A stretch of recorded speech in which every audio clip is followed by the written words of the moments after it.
Hello again, book lovers, and I had a swift skim, well not a skim, I read it, but it was over all too briefly.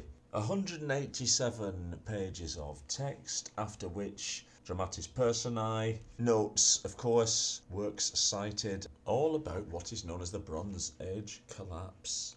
I romped through this one because I already knew the story, thanks to the author Eric Cline having featured in many a YouTube video that I've watched as a keen amateur student of this, my favourite era of human history, possibly, or let's say even earlier, from the dawn of written time until the modern age, which I would date to something around 100 BC.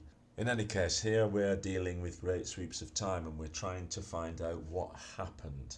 Subtitle: The Year Civilization Collapsed. Marvellous illustration of a city going through some horrific fire.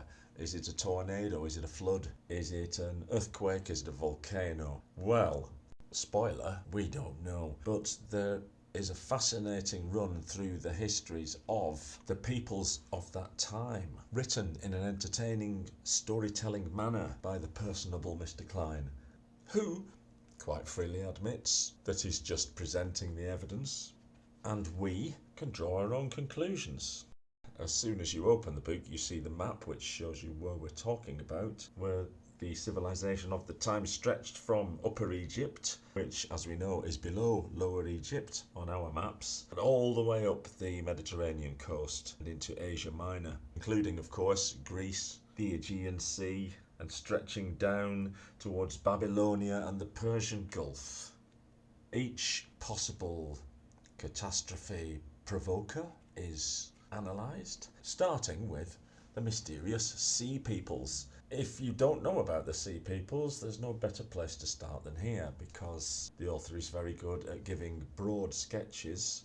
Let's say again, it's a bit of a mystery, but plenty of hypotheses are put forward. The meat of the book is that we get a run through of what archaeologists have discovered at the various sites of these gone but not forgotten cities, brought low possibly by climate change, by some famine of unknown cause, perhaps by invaders, perhaps by the collapse of international trade. Each ruined city tells its own story, and let's not forget some of these were buried very deep into the desert. Tiryns, Pylos, Troy, yes, it existed.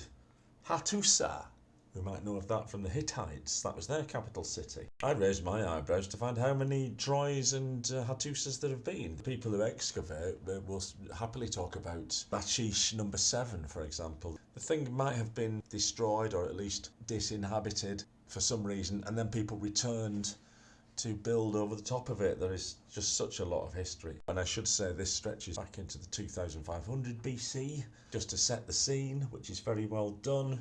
Lots of just fantastic history, taking in these Ugarites, these Assyrians, the Egyptians, the usual lot, massive mobilizations of armies by kings, letters sent, lamenting treaties broken, etc., etc. By letters, of course, I mean clay tablets. But the real takeaway from this book is the incredible interconnectedness of this supposedly primitive state of the world. We're finding artifacts from very, very far-flung places, even as long ago as that.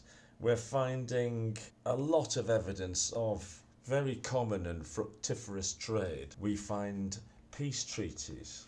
We find advanced sea travel, perhaps more advanced than had been thought. We get to meet the main players, such as Ramses III and some marvellously named Assyrian and Hittite kings. Marvellous broad maps of exactly what influences spread to where.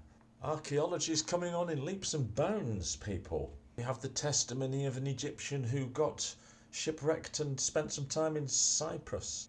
We have the Unaburan ship, which has been found as a wreck and deciphered over the years. All this excites me mightily. It might not you, but I'm going to recommend this heartily, to say, even if you're not particularly interested in it. It's 200-ish pages of rampant history and speculation, yes, but at least not disguised as anything other than speculation, which leads me nicely to the next book that I'm going to review, which also deals with these peoples and this time, at least in a large part. So now that you're on the edge of your seats, stay tuned for the next review of some ancient history.